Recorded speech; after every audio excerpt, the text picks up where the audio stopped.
Seriously, what in the world is an NFT? What on God's green planet is a NFT?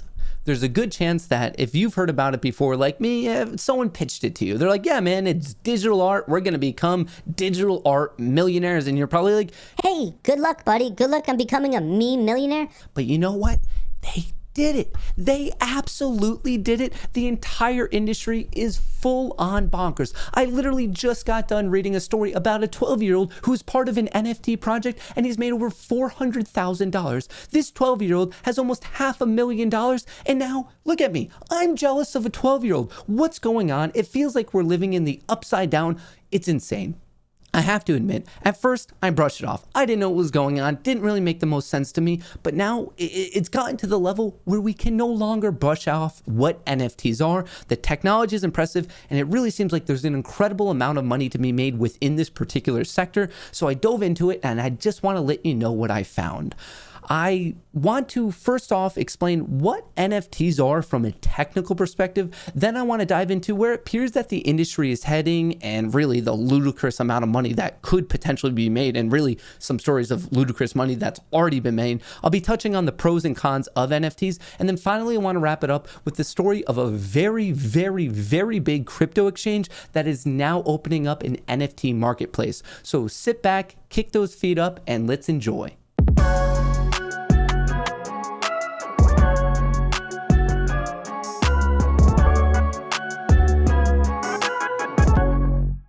So let's kick this off with what an NFT is from a technical perspective. I know, that sounds boring. I just said technical. I felt a lot of your eyes gloss over, but trust me, I'll go through it quickly. It is very important for you to understand. NFT stands for non-fungible token. Fungibility refers to the ability of an asset to be exchanged or substituted with a similar asset of the same value. So I know that was a little bit wordy. This is what it means. You know when you have a $20 bill? Well, if you have a different $20 bill, you still have $20 and any store or whoever is going to accept it. Like a $20 bill is worth a $20 bill. It doesn't matter which one specifically you have. That's fungibility. Well, NFT, non-fungible, it basically means that it's unique. It's not going to be swapped and have the same value as another one because there is uniqueness involved. Think of it as a digital certificate of authenticity. It's one of a kind. NFTs pull this off because they have a digital signature which is unique and cannot be copied. Matt, I get it. They're unique. But what actually is an NFT? Well, at its most inherent level, an NFT is just a string of letters and numbers that exists on a blockchain ledger. This ledger is in charge of really providing authenticity of like, okay, who owns what, who bought what, who sold what. It's keeping the ledger up to date so we know true ownership. And this system is very unique in the fact that provides for authenticity, and on top of it, we also have scarcity. So when you're talking about something that's authentic and scarce, that just then comes into the inherent axiom of supply and demand, and that's exactly where the value behind NFTs comes. Now, for those of you who want to know more about the specifics on which blockchains NFTs actually exist, there's a good chance you might have first heard about this entire industry through NBA Top Shots. Well, that's on the Flow blockchain, FLOW. The biggest one by far is Ethereum. Very good chance you've heard about that. And the new kids on the block as it comes to NFTs are both Cardano and Solana. Phew. Now that we got that out of the way, let's talk about the thing that you really probably care about. Is there money to be made on NFTs? And the answer is a resounding yes. Some of the things that I've been finding as I was researching this video are absolutely insane. In August of this year, Visa, the credit card company, bought an NFT, a digital avatar with a mohawk for $150,000. Justin Sun bought an NFT of a rock for $500,000, but those are just peanuts. In March of this year, there was an auction at Christie's and Beeple sold an NFT for $69 million. $69 million for an NFT? What? So to put it simply, yes, there is money to be made in NFTs, but it's not exclusively just the art. I mean, we're seeing a lot of different sporting leagues in it. You've probably heard of NBA Top Shots. The NFL is also saying they're getting into NFTs. UFC, I wouldn't be surprised if you give it enough time that every single major sporting league will somehow in one way or another be involved in NFTs, but it doesn't just stop at art. It doesn't just stop at digital moments and sporting events. we're seeing Mr. Internet himself, Mr. Mark Zuckerberg, saying that he believes that NFTs will most likely be a ubiquitous part of the metaverse that he's intent on creating. And if it comes from Mr. Internet himself, I bet it's going to become a reality. Now, for those of you who are a bit more quantitative rather than qualitative, let me hit you with a few numbers.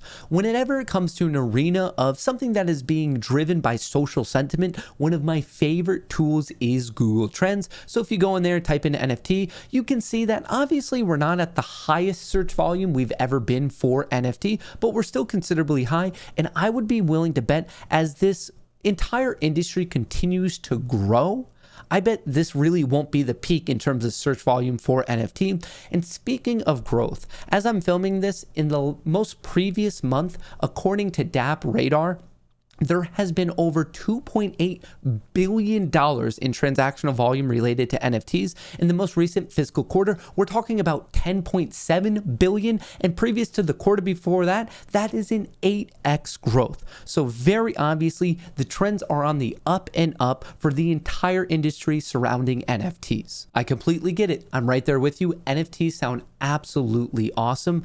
But for me, the technology, when you're talking about ensuring authenticity and scarcity, I think its application is so much more than just digital art. I truly do. Just for one quick second, think about what it could do to revolutionize something such as the world of real estate. Think about how many middlemen it could cut out if home ownership was tied to a non-fungible token. Beyond that, think about the music industry and what it could do for copyright and ownership. And for me, who has a huge passion for the stock market, think about what that could do for settlement time and tracking who truly owns what to cut down on these FTDs and naked shorts and manipulation.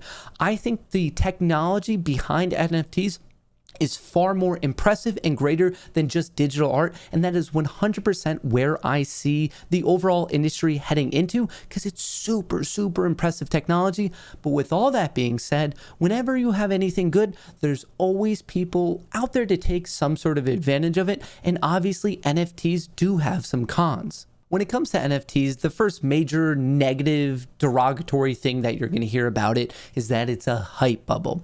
And I get it. The entire industry kind of came out of nowhere, exploded, and people are making money off of selling rocks. I get how crazy that sounds. But for me, the focus exclusively on digital art, it's a little bit off target. I think we need to focus on what the technology can do. And I don't know, like we're going to always be hearing people talking about how crypto in general, it's hype, it's fake. And I think it's people who are just not growing with the times. They're not understanding the true trend of technology. So yes, you're going to hear a lot of people talking about NFTs being hype, and maybe some of the digital art is, but overall the industry, I would strongly argue that it isn't, because I think right now in our culture and our society, we have a strong need for something like that. Now, moving on to another con. Unfortunately, specifically in the digital art space, there are a serious amount of scams. In fact, I could say that about crypto in general. When it comes to crypto, when it comes to a money-making opportunity, there's going to be people who abuse it, and it's no different in the specific subset of crypto, NFTs. And with that, more in reference to digital art, I would recommend one of the ways you could avoid this is making sure that the art is verified by the artist. And on top of that, make sure that people aren't ripping off an artist by copying their NFT and then doing with their own. And one way you could avoid that is just by double checking the signature. That's obviously very important, and it's a key technical component to how NFTs function. But with it, the scam nature of NFTs, I think it's so important that I am going to make an entire standalone video, because I think it's important to share the do's and don'ts of this with the community, at least you being a viewer of this video. In the meantime, one of the best ways you could protect yourself against these crypto/NFT scams is by dealing with legitimate players on legitimate marketplaces. And just so you know, when it comes to the world of NFT, there is a dominant marketplace, and it's called OpenSea. In fact, they control about 97% of all NFT transactional volume, so they are clearly the Goliath within the arena. There are a couple guppies in there. I'm talking about Binance. I'm talking about FTX. And actually that brings me to now there's a new kid on the block who's trying to strap on their own boxing gloves. And I'm talking about the world's biggest crypto exchange, Coinbase. They just announced that they will be coming out later this year, 2021, with Coinbase NFT. And I'm excited for it, like right here. Create, collect, and connect launching this year. I'm excited. I signed up. I'm very, very deep in the wait list, but I'm excited to see what the world's biggest crypto exchange can bring to us when it comes to the world of buying, selling, minting NFTs. Very, very excited. I truly appreciate you making it to this point in the video. You're an absolute legend in my book. Now, if you're looking to get started in your own crypto/NFT trading and or investing career, there's a couple links in the description below. You can get started with Coinbase, Gemini, Voyager. Those are all very good starting points. Now, if you want to help me out with the algorithm and you enjoy this video, it'd be much appreciated if you could drop a like, leave a comment, and don't forget to join up with the Moon Gang by hitting that subscribe button. All that engagement just tells YouTube, hey, get this in front of some other people. Other than that, I very much appreciate your time. And as always, best of luck in the markets.